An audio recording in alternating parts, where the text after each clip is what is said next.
نحمده ونصلي على رسوله الكريم أما بعد فأعوذ بالله من الشيطان الرجيم بسم الله الرحمن الرحيم إذا جاء نصر الله والفتح ورأيت الناس يدخلون في دين الله أفواجا فسبح بحمد ربك واستغفره إنه كان توابا صدق الله العظيم قال النبي صلى الله عليه وسلم لا إله إلا الله وحده لا شريك له صدق وعده ونصر عبده وهزم الأحزاب وحده أو كما قال عليه الصلاة والسلام۔ میرے واجب القدر بھائیو، دوستو، بزرگو، ہماری آج کی نشست کا موضوع انشاءاللہ اسلام اور مسلمانوں کی سب سے بڑی فتح اور مسلمانوں کے لیے فتح کا سب سے بڑا دروازہ کہ جس کے بعد پوری دنیا میں اسلام کے لیے فتوحات کے دروازے کھل گئے، اور جیسا کہ قرآن پاک میں اللہ رب العزت نے فرمایا وَرَأَيْتَ النَّاسَ يَدْخُلُونَ فِي دِينِ اللَّهِ أَفْوَاجًا، کہ آپ لوگوں کو دیکھیں گے کہ وہ فوج در فوج اسلام میں اللہ رب العزت کے کلمہ میں شامل اور داخل ہوتے چلے جائیں گے۔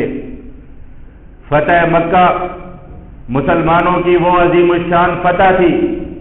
کہ جس کے بعد مسلمانوں کے پاؤں میں سمٹی ہوئی زمینیں اور مسلمانوں کے مخالفین کے ممالک کے دروازے مسلمانوں کے لیے کھلنا شروع ہو گئے، اور پھر اللہ رب العزت نے اسلام کو وہ فتوحات نصیب فرمائی کہ نہ پہاڑ مسلمانوں کے سامنے ٹھہر سکے، نہ دنیا کے سمندر مسلمانوں کے راستے کو روک سکے، نہ دنیا کی کوئی تہذیب مسلمانوں کو روک سکی، نہ دنیا کی کوئی طاقت مسلمانوں کے سامنے ٹھہر گئی۔ ہر طرف اسلم تسلیم کے نعرے گونج اٹھے اور اسلام پوری دنیا میں پھیلتا چلا گیا، اور دنیا نے دیکھا کہ وہ مسلمان جو غار حرا سے اترے تھے چار جانگ عالم میں پھیلتے چلے گئے، اور ہر طرف لا الہ الا اللہ محمد رسول اللہ کی صدائیں گونجنے لگی۔ فتح مکہ سن 8 ہجری رمضان المبارک کے بابرکت مہینے میں اللہ رب العزت نے جو وعدہ فرمایا تھا انا فتحنا لک فتحا مبینا، کہ اے پیارے حبیب ہم آپ کو کھلی فتح نصیب فرمائیں گے۔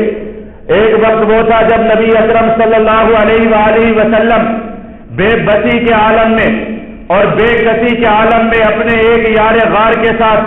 مکہ المکرمہ سے ہجرت فرماتے ہیں، اس لیے کہ مکہ المکرمہ کی سرزمین آپ پر تنگ کر دی جاتی ہے، آپ کے قتل کرنے کے منصوبے بنائے جاتے ہیں، آپ کو ستایا جاتا ہے۔ تب آقا مدنی صلی اللہ علیہ وآلہ وسلم مکہ المکرمہ سے رات کی تاریکی میں اپنے ایک ساتھی کے ساتھ ہجرت فرماتے ہیں۔ بار بار آقا مدنی صلی اللہ علیہ وآلہ وسلم کی نگاہیں حرم کعبہ کی طرف اٹھتی ہیں کہ یا اللہ آپ کے گھر چھوڑ کر جا رہا ہوں، آپ کے گھر کا طواف چھوڑ کر جا رہا ہوں، مسجد حرام چھوڑ کر جا رہا ہوں، وہ مکہ المکرمہ چھوڑ کر جا رہا ہوں جس مکہ المکرمہ میں پیارے آقا کا بچپن گزرا، وہ مکہ المکرمہ جہاں پیارے آقا کی جوانی گزری، آج اس مکہ کو چھوڑ کر جا رہے ہیں۔ اللہ رب العزت وعدہ فرماتے ہیں ان الذی فرض علیک القرآن لرادک الی معاش، آپ کو اللہ رب العزت وہ رب جس نے آپ کو قرآن پاک کی دولت دی ہے، وہ رب آپ کو واپس مکہ المکرمہ میں فاتح بنا کر لائے گا۔ آج رمضان المبارک کا بابرکت مہینہ ہے، جمعۃ المبارک کا دن ہے۔ اللہ رب العزت سن 8 ہجری میں نبی اکرم صلی اللہ علیہ وآلہ وسلم کو فتح مکہ کی نعمت نصیب فرماتے ہیں۔ واقعہ کچھ اس طرح رونما ہوا کہ نبی اکرم صلی اللہ علیہ وآلہ وسلم کے ساتھ جب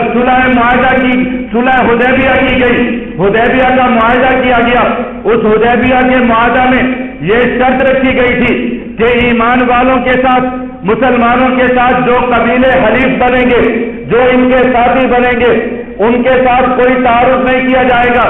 اس طرح قریش کے ساتھ جو قبیلے حلیف بنیں گے ان کے ساتھ مسلمان تعارف نہیں کریں گے، اور اگر کوئی ایسے قبیلے آپس میں لڑ پڑے کہ جن کے کوئی ان میں سے قریش کا حلیف ہے اور دوسرا ایمان والوں کا حلیف ہے، تو یہ ایک دوسرے کے خلاف ان کی مدد نہیں کریں گے. یہ معاہدہ لکھا گیا تھا اور اس معاہدے کے تحت بنو بکر کے قبائل وہ قریش کے حلیف بنے تھے اور بنو خزاعہ کے قبائل وہ نبی اکرم صلی اللہ علیہ وآلہ وسلم اور ایمان والوں کے حلیف بنے تھے. لیکن ان دونوں قبیلوں کے درمیان زمانہ جاہلیت سے دشمنی چلی آتی تھی. ایک دوسرے کے کئی افراد انہوں نے قتل کیے تھے, ایک دوسرے کے تجارتی قافلے لوٹے ہوئے تھے, ایک دوسرے کے کئی سردار یہ قتل کر چکے تھے. اب جب یہ معاہدہ ہو گیا تو مکہ المکرمہ میں امن ہو گیا اور ہر طرف جنگ بندی کا جب اعلان ہو گیا تو بنو بکر نے اس موقع کو غنیمت جانا کہ اب تو ہر کوئی جنگ سے رک چکا ہے اور جنگ کا ماحول بھی ختم ہو چکا ہے, جنگ کی تیاریاں بھی نہیں ہیں. تو اس لیے اچانک بنو خزاعہ کے لوگوں پر حملہ کر کے اپنا انتقام لے لیا جائے. تو بنو بکر کے کچھ لوگوں نے بنو خزاعہ کے کچھ لوگوں کو قتل کر دیا اور پھر مکہ المکرمہ کے قریش نے بھی بنو بکر کی اس میں مدد کی. تو انہوں نے مکہ المکرمہ کے گھروں سے بنو خزاعہ کے لوگوں کو نکال کر قتل کرنا شروع کر دیا. گمان ان کا یہ تھا کہ نبی اکرم صلی اللہ علیہ وآلہ وسلم تک اور مسلمانوں تک اس بات کی اطلاع نہیں پہنچے گی کہ بنو خزاعہ کے لوگوں کو قتل کیا گیا ہے اور آہد شکنی کی گئی ہے. لیکن بنو خزاعہ کے چند ایک لوگ عمر بن سالم کی قیادت میں مدینہ المنورہ پہنچ گئے اور نبی اکرم صلی اللہ علیہ وآلہ وسلم کو جا کر ان واقعات کی اطلاع کی اور آپ صلی اللہ علیہ وآلہ وسلم کو معاہدہ یاد دلایا. اسی طرح نبی اکرم صلی اللہ علیہ وآلہ وسلم کے سامنے آپ کے خاندان کا شرف اور آپ کے خاندان کا اپنے معاہد والوں کے ساتھ مدد کرنا اس کی داستانیں سنائی. عبد المطلب کے واسطے دیے اور نبی اکرم صلی اللہ علیہ وآلہ وسلم کو بتلایا کہ بنو بکر کے لوگوں نے ان پر ظلم کیا ہے, ان کے افراد کو گھروں سے نکال کر قتل کیا ہے اور قریش مکہ نے ان کی پوری ان کے خلاف مدد کی ہے. اس لیے آپ صلی اللہ علیہ وآلہ وسلم سے درخواست کی کہ آپ صلی اللہ علیہ وآلہ وسلم اپنا لشکر روانہ کرنے کی بجائے خود آپ صلی اللہ علیہ وآلہ وسلم بنفس نفیس, جیسا کہ آپ کی شان ہے کہ آپ مظلوموں کی مدد کیا کرتے ہیں اور اپنے حلیفوں کی مدد کیا کرتے ہیں, آپ اپنی شان کے مطابق اپنی شجاعت اور بہادری کے مطابق خود میدان میں آ کر ہماری مدد فرمائیں تاکہ ہم ان سے انتقام لے سکیں. آپ صلی اللہ علیہ وآلہ وسلم نے ان سے پوچھا کہ کیا بنو خزاعہ کے تمام قبائل تمہارے خلاف لڑنے کے لیے نکلے ہیں یا کچھ لوگ تھے؟ تو انہوں نے بتلایا کہ بنو بکر کے تمام لوگ نہیں تھے بلکہ ان کی ایک شاخ بنو نفاسہ اور اس کا سردار نوفل کے لوگ تھے. انہوں نے ان کا قتل عام کیا, ان کے افراد کو قتل کیا ہے. تو آپ صلی اللہ علیہ وآلہ وسلم نے ان کو فرمایا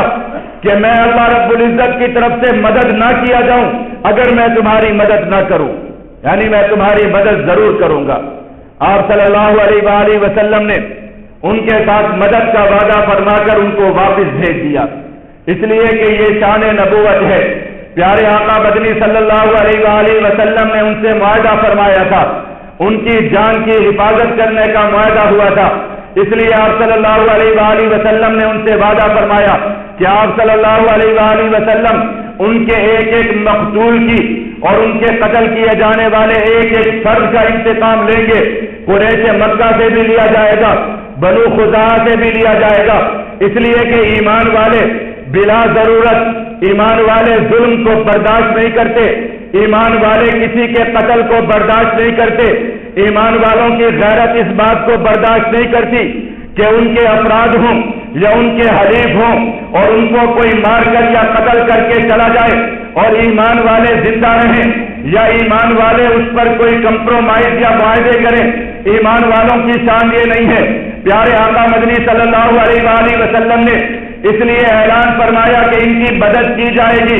اور ضرور ان کی مدد کی جائے گی, اپنا فرض سمجھ کر ان کی مدد کی جائے گی, اس لیے کہ قتل ناحق ہوا ہے, اس کا انتقام لیا جائے گا. پیارے آقا مدنی صلی اللہ علیہ وآلہ وسلم نے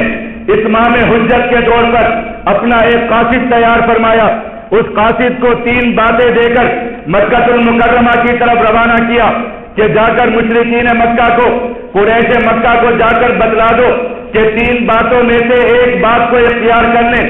یا تو جتنے لوگ قتل کیے گئے ہیں، بنو خزاعہ کے جتنے افراد قتل کر دیے گئے ہیں، ان افراد کی دیت خون بہا ادا کر دیا جائے، تب تو ان کو معاف کر دیا جائے گا،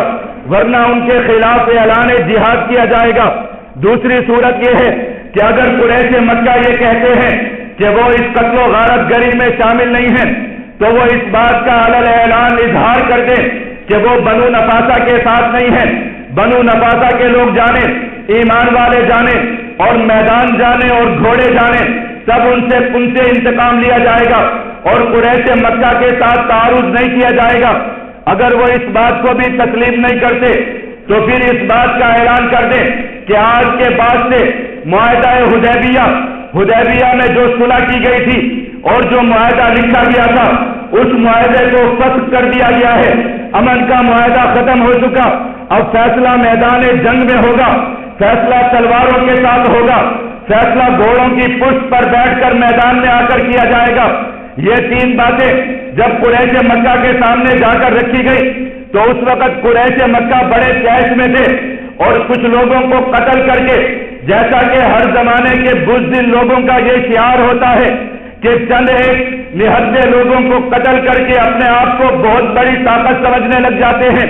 جیسا کہ ہر زمانے کا سپر پاور چند ایک لوگوں کو باندھ کر یا آسمانوں پر اڑ کر بمباریاں کر کے دنیا کے اندر خدائی کے دعوے کرنے لگ جاتے ہیں۔ خدا کی قسم، یہ کبھی زمین پر نہ ٹھہر کر لڑ سکے ہیں، نہ اللہ والوں کا مقابلہ کر سکے ہیں۔ قریش مکہ بھی چند ایک لوگوں کو قتل کر کے اپنے آپ کو زمین کا خدا سمجھنے لگے، کہنے لگے جاؤ محمد عربی صلی اللہ علیہ وآلہ وسلم سے کہہ دو۔ ان کے سرداروں میں سے قرطہ بن عامر کہنے لگا جاؤ جا کر بتلا دو، ہم کسی مقتول کی دیت دینے کے لیے تیار نہیں ہیں، ہم بنو نفاسہ کے لوگوں سے علیحدہ ہونے کے لیے بھی تیار نہیں ہیں، ہاں ہم صلح حدیبیہ کے معاہدے کو فسخ کرنے کے لیے تیار ہیں۔ یہ اعلان کر کے قاصد کو واپس روانہ کر دیا۔ جب قاصد واپس روانہ ہو گیا تب قریش مکہ کو عقل آئی، کہنے لگے یہ تو بہت بڑی غلطی ہو گئی، ایمان والے اگر چڑھائے اور ایمان والے اگر گھوڑوں پر سوار ہو کر آ گئے تو ہم تو ان کا مقابلہ کرنے کی طاقت نہیں رکھتے۔ تب جا کر ابو سفیان رضی اللہ تعالیٰ عنہ کے قدموں میں جا کر بیٹھے، ان سے کہا جائیے جا کر مکہ مدینہ المنورہ میں جا کر آقا مدنی صلی اللہ علیہ وآلہ وسلم سے جا کر معافی مانگ کر آپ سے معاہدہ کیا جائے اور آپ سے معاہدے کی توثیق کی جائے اور صلح حدیبیہ کے معاہدے کو آگے بڑھایا جائے، جا کر اس کی کوشش کیجیے۔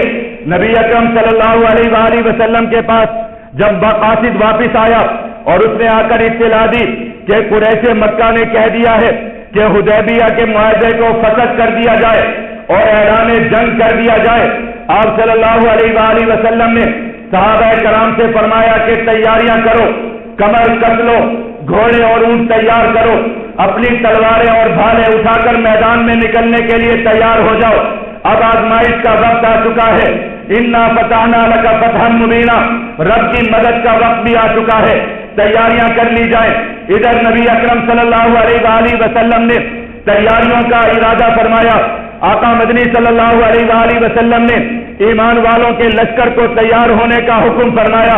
اللہ رب العزت کی مدد اترنا شروع ہو گئی، یہاں پر حکم ہوتا ہے لشکر تیار کیا جائے، وہاں پر مکہ المکرمہ میں قریش پر روب ڈل جاتا ہے، قریش کے دل دہل جاتے ہیں۔ اللہ رب العزت مزاج نبوت بتا رہے ہیں، اللہ رب العزت ایمان کا مزاج بتا رہے ہیں کہ ایمان والے جب بھی ڈٹ جاتے ہیں اللہ رب العزت کفر کے دلوں میں روک ڈال دیتا ہے۔ ہاں ایمان والوں کو آزمایا ضرور جاتا ہے، کوئی دنیا کا کفر ٹیلی فونوں پر ضرور کہتا ہے کہ بعد آ جاؤ ورنہ پتھر کے دور میں پھینک دیے جاؤ گے، ہاں کوئی کلمہ پڑھ کے کہتا ہے کہ پتھر بھی گوارا ہے، شہادت بھی گوارا ہے، تب فتح کے دروازے کھل جاتے ہیں۔ ہاں جو بےغیرتیاں کر کے بیٹھ جاتے ہیں رب ان کو دنیا میں بھی ذلیل کرتا ہے، رب ان کو آخرت میں بھی رسوا کرتا ہے۔ ایمان والے کلمہ پڑھ کر کھڑے ہونے لگے، رب نے مشرکوں کے دل میں روک ڈال دیا، ان کی ٹانگیں وہاں پر کانپنا شروع ہو گئی۔ ابو سفیان کو روانہ کیا گیا، جاؤ جا کر معافی مانگ لو،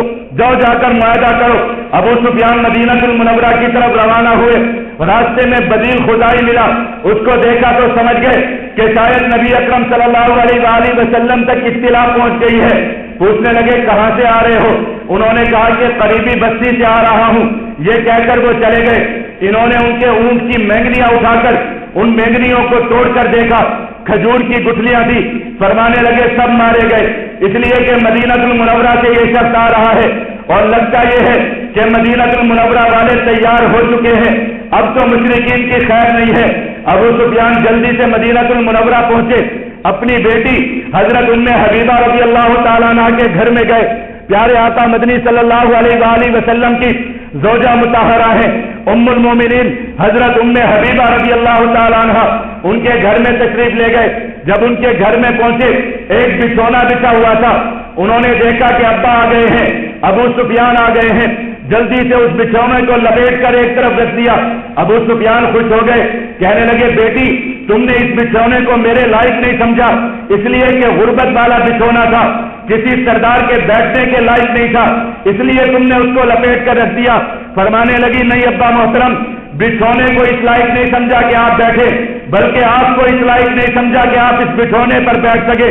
اس لیے کہ یہ پیارے آقا مدنی صلی اللہ علیہ وآلہ وسلم کا بچھونا ہے، اور میری غیرت اور ایمان اس بات کو گوارا نہیں کرتی کہ کوئی مشرک کہ جس کو قرآن نے نجس کہا وہ پیارے آقا کے بچھونے پر اپنا وجود رکھ سکے اور اس پر بیٹھ سکے۔ میری غیرت اس بات کو گوارا نہیں کرتی۔ فرمانے لگے بیٹی بہت بدل گئی تو تیرا تو مزاج بدل گیا، کیسے نہ بدلتی، لا الہ الا اللہ محمد رسول اللہ جب یہ دل میں اتر جائے تو بدل جاتا ہے زمانہ بھی۔ یہ لا الہ الا اللہ بڑی طاقتور چیز ہے، دل بدل جاتے ہیں، انسان بدل جاتے ہیں، زمانہ بدل جاتا ہے اس کی طاقت سے۔ فرمانے لگی کچھ بھی کہو نہیں سمجھتی تمہیں اس لائق کہ اس بچھونے پر بیٹھ سکو۔ ناراض ہو گئے، گھر سے نکلے کہ جاتا ہوں مسجد میں،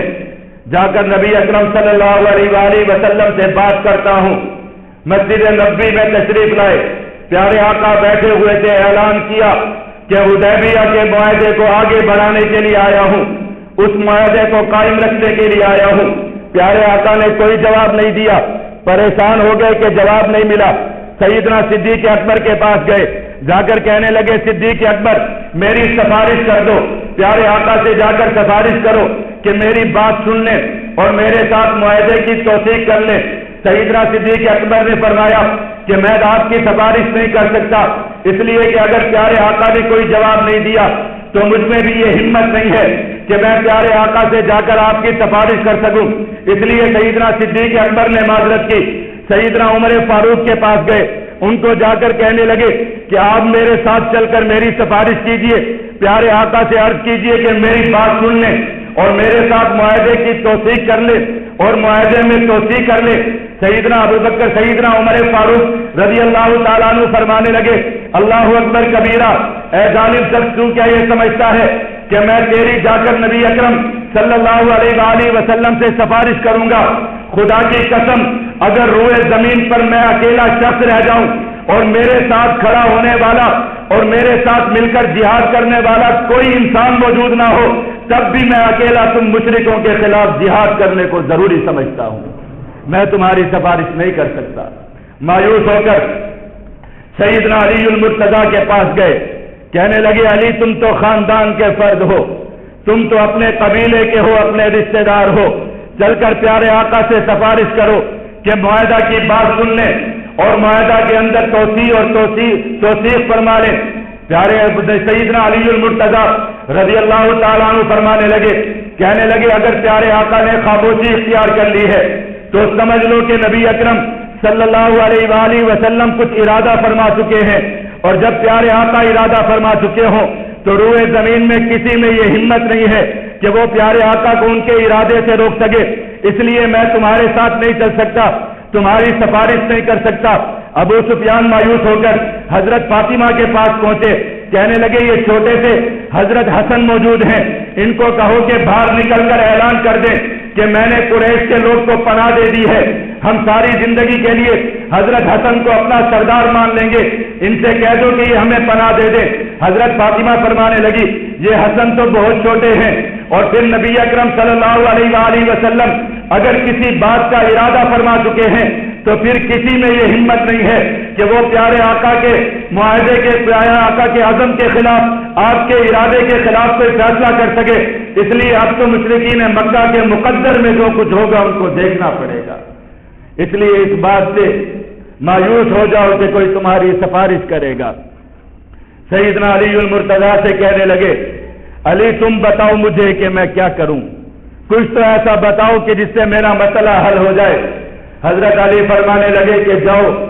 مسجد حرام میں چلے جاؤ، مسجد نبوی شریف میں چلے جاؤ، پیارے آقا کی مجلس میں جا کر زور سے اعلان کر دو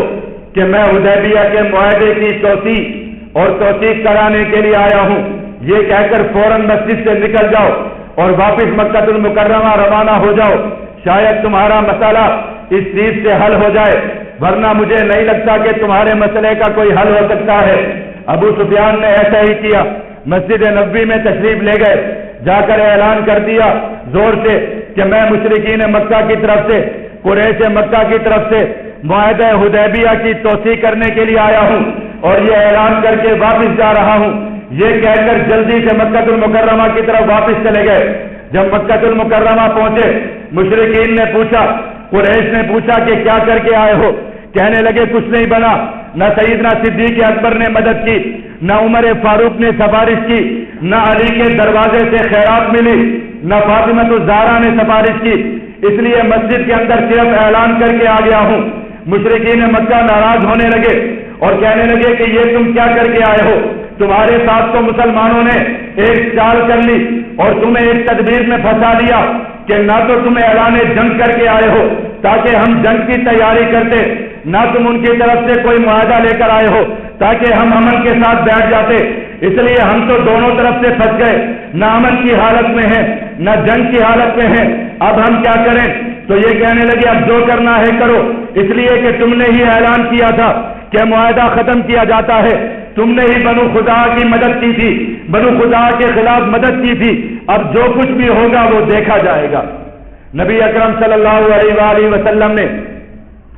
یہاں پر مدینہ المنورہ میں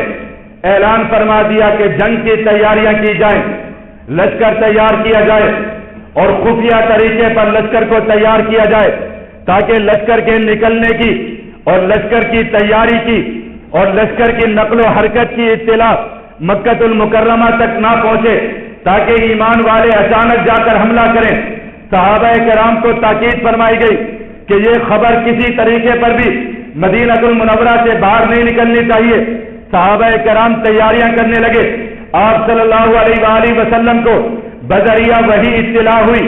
کہ مدینہ المنورہ سے خبر نکل چکی ہے اور کسی شخص نے خط لکھ کر مکہ المکرمہ روانہ کر دیا ہے کہ لشکر تیار ہو رہا ہے اور لشکر تم پر آنے والا ہے۔ آپ صلی اللہ علیہ وآلہ وسلم کو وحی کے ذریعہ سے بتلا دیا گیا کہ خط کس راستہ سے اور کس ذریعہ سے روانہ کیا گیا ہے۔ آپ صلی اللہ علیہ وآلہ وسلم نے حضرت علی المرتضیٰ رضی اللہ تعالیٰ عنہ، سیدنا زبیر رضی اللہ تعالیٰ عنہ اور حضرت مقداد رضی اللہ تعالیٰ عنہ، ان تین صحابہ کرام رضوان اللہ تعالیٰ علیہ مجمعین کو روانہ فرمایا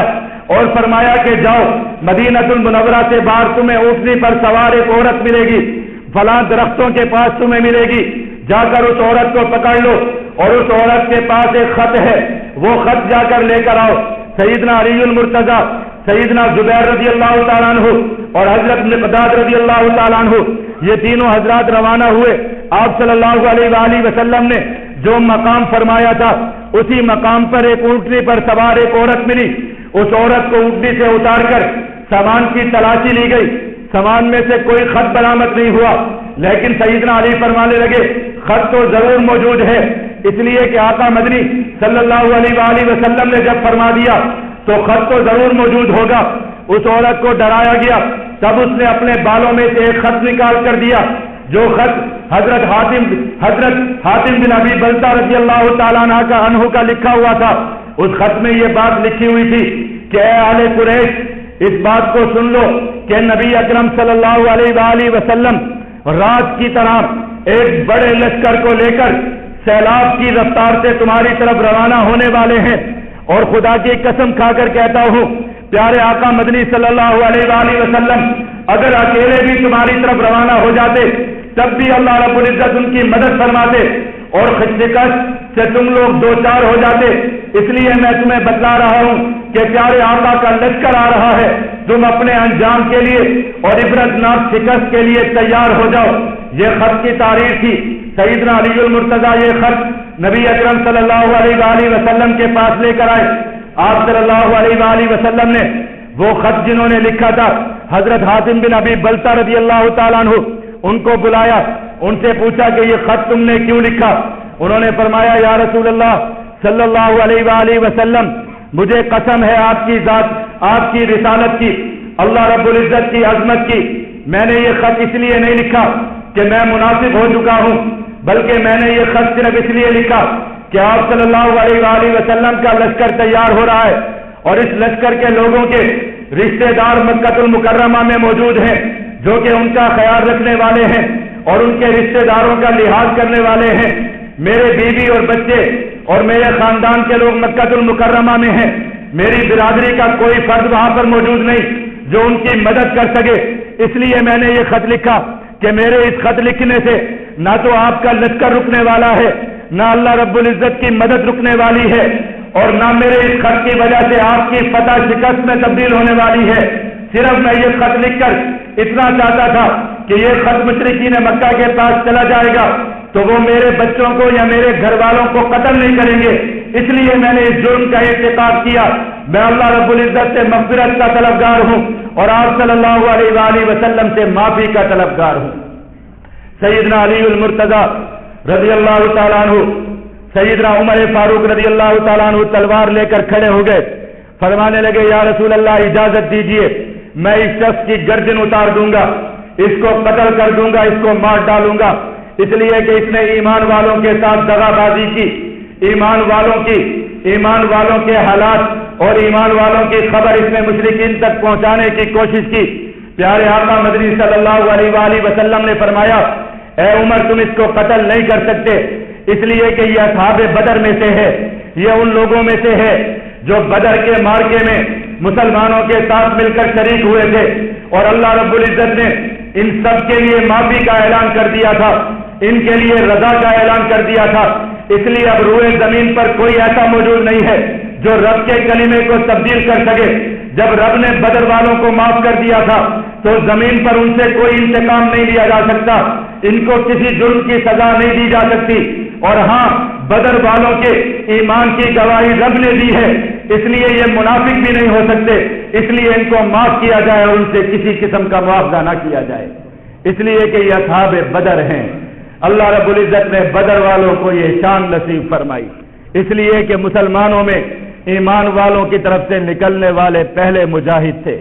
مارکہ حق و باطل کے پہلے مجاہد تھے، اس لیے اللہ رب العزت نے فرمایا کہ ان کو معاف کر دیا جائے۔ لقد تاب اللہ علی النبی والمہاجرین والانصار، اللہ رب العزت معاف کر چکا ہے ان لوگوں کو، اس لیے ان سے نہ پوچھا جائے۔ سیدنا عمر فاروق رضی اللہ تعالیٰ عنہ نے اپنی تلوار نیام میں ڈال لی اور ان کو معاف کر دیا گیا، اور حضرت حاتم بن ابی بلتہ کا یہ قصہ قرآن پاک میں یا ایھا الذین آمنوا لا تتخذوا عدوی وعدوکم اولیاء تلقون الیہم بالمودہ، ان آیات کے اندر اس واقعے کو ذکر کیا گیا کہ ایمان والوں کبھی بھی نبی اکرم صلی اللہ علیہ وآلہ وسلم کے دشمنوں کو، ایمان کے دشمنوں کو، مسلمانوں کے دشمنوں کو، مسلمانوں کو قتل کرنے والوں کو، مسلمانوں کے ایمان کا مذاق اڑانے والوں کو، مسلمانوں کی بچیوں کو قید کرنے والوں کو، مسلمانوں کے قرآن کی توہین کرنے والوں کو، پیارے آقا کی رسالت کا مذاق اڑانے والوں کو، ایمان والوں کبھی دوست مت سمجھنا، کبھی ان کو اپنا دوست مت بنانا، کبھی ان کے ساتھ محبت کے طور طریقے مت کرنا، کبھی ان کے ساتھ اپنے تعلقات کو مت بڑھانا، اس لیے کہ جو ایمان کے دشمن، جو پیارے آقا کے دشمن، جو قرآن کے دشمن، جو رب کے دشمن، وہ کبھی تمہارے دوست نہیں بن سکتے۔ یا ایھا الذین آمنوا، اے ایمان والو، لا تتخذوا عدوی وعدوکم اولیاء، کبھی رب کے دشمنوں کو اپنا دوست مت بنانا۔ قرآن پاک میں یہ قصہ بیان فرمایا گیا، پیارے آقا مدنی صلی اللہ علیہ وآلہ وسلم نے لشکر کو تیار فرمایا۔ 10 رمضان المبارک جمعۃ المبارک کا دن ہے، نبی اکرم صلی اللہ علیہ وآلہ وسلم 10,000 نفوس قدسیہ، 10,000 صحابہ کرام کے اجتماع کے ساتھ، صحابہ کرام کی جماعت کے ساتھ، جس جماعت میں گھوڑے بھی ہیں، جس جماعت میں اونٹ بھی ہیں، جس جماعت میں زرہیں تلواریں بھی ہیں، جس جماعت کے اندر نیزے اور بھالے بھی ہیں، اور یہ جماعت مسلمانوں کی جماعت ہے، ایمان والوں کا لشکر ہے، ایسا لشکر ہے کہ جو لشکر جب زمین پر چلنے لگا آسمان کے فرشتے بھی اس پر فخر اور ناز کرنے لگے۔ یہ لشکر روانہ ہوا جمعۃ المبارک 10 رمضان المبارک جمعہ کا دن عصر کی نماز کے وقت نبی اکرم صلی اللہ علیہ وآلہ وسلم روزے کی حالت میں مدینہ المنورہ سے فتح مکہ کے لیے روانہ ہوئے، اور آپ صلی اللہ علیہ وآلہ وسلم کا یہ سفر مکہ المکرمہ کی طرف جاری رہا۔ انشاءاللہ زندگی رہی تو آئندہ جمعۃ المبارک میں اس سفر کے احوال عرض کیے جائیں گے۔ اللہ رب العزت ہم سب کو عمل کرنے کی توفیق عطا فرمائے۔ وآخر دعوانا الحمدللہ۔